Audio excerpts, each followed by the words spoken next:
We are continuing to follow that breaking news right now.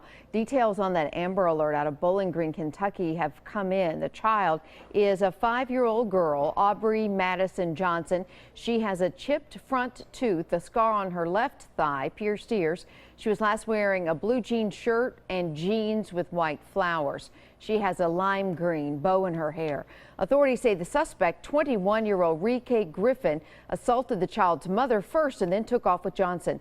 Griffin has a Mohawk-style haircut with dreads, scar over his right eye, and tattoos over like a vein and on his neck with the letters ATL. And we're told these two could be in a silver Ford Expedition. If you have any information, call 270-393-4000.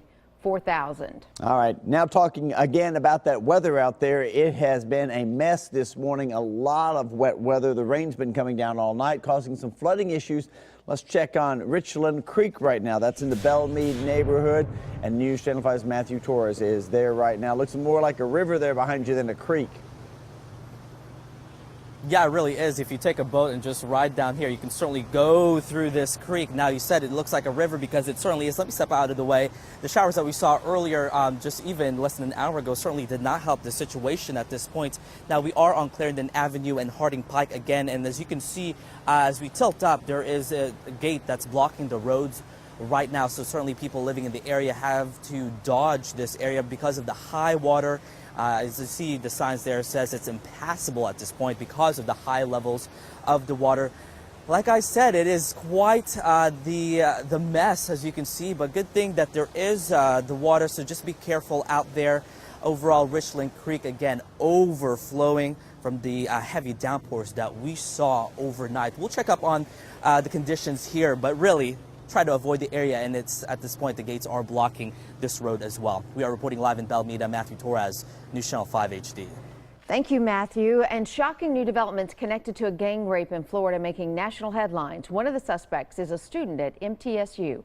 Cuthbert Langley joins us now in studio. He's been following this story. Good morning, Cuthbert. Good morning, Amy. The big question remaining this morning is when will MTSU make a statement about this and talk more about the status of that student at the university? We have not heard from them yet since this arrest was made yesterday afternoon. Let's take a look at his mugshot. We're talking about George Kennedy, the man you see right here. He was arrested in DeKalb County, Georgia yesterday afternoon. Kennedy has been charged with sexual assault by multiple perpetrators. Kennedy and 2 others have been charged with that crime, and it was all captured on cell phone video in broad daylight. And this is the video that shows truly just a heinous crime as it all unfolds. The video is so graphic we need to blur it out for you this morning, but police say it shows the victim pass out on the sand, allegedly being sexually assaulted. You can see there the most sickening part about all of this, dozens of people sitting right there watching, supposedly doing nothing to help. 2 of the other suspects I just talked about, also college students.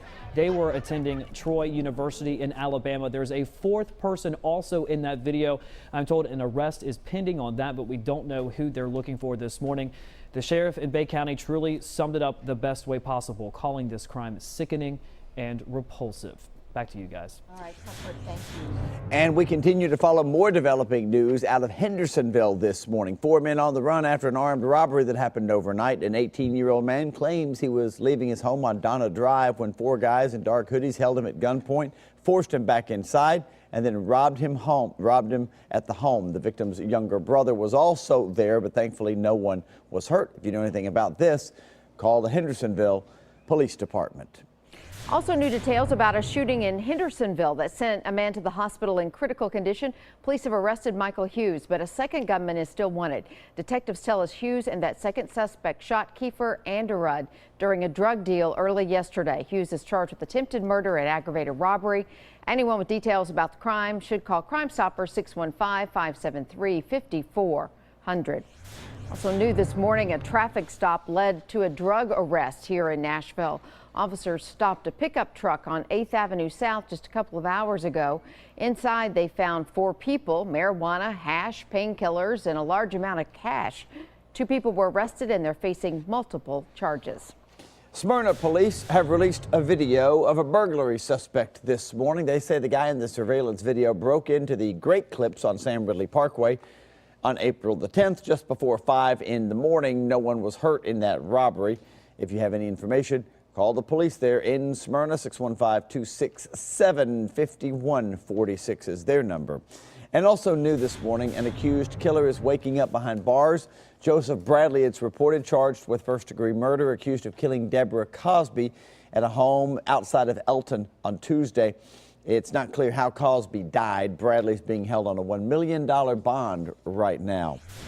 The visitation for the young man killed in a crash with a semi will be taking place later today. Dylan Stewart died Wednesday after he crashed on Highway 49 in Coopertown. His visitation will be from 4 until 8 at Boyd's Funeral Home in Ashland City tonight. The funeral will be tomorrow at 2.